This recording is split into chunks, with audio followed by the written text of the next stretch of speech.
So, mga tatagor mo karon kay naatay ko haon nga lens which is ang 18 to 55. Ang naka-advantage ano niya is na autofocus. Ang atong mga kit lens which is katong Mark II, wala na siya autofocus. Ambot ba pud no ba sa kamera naghisugutan pero tiga na tong hiliga para late may kong dako pero sayo gyud ko naabot diri sa Petron sa Valencia kay diri man daw mi magkita. Pero mo lagi nakulbaan tag balik G's kay ang atong lakat hapit na pornada. Rayman aha ka. So nakita namin sa katungkuan magbaligya og lens pero nibalik siya kay ang iyang lens nga nadala is katong Mark II which is naa naman tay Mark II.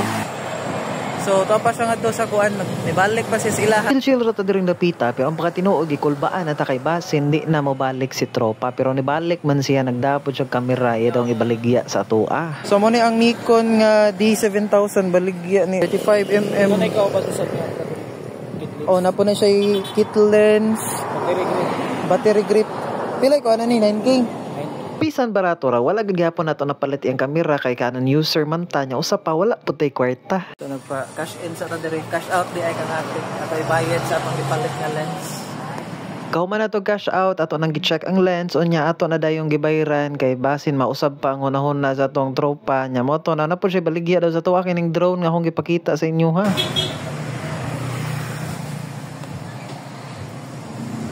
Salamat.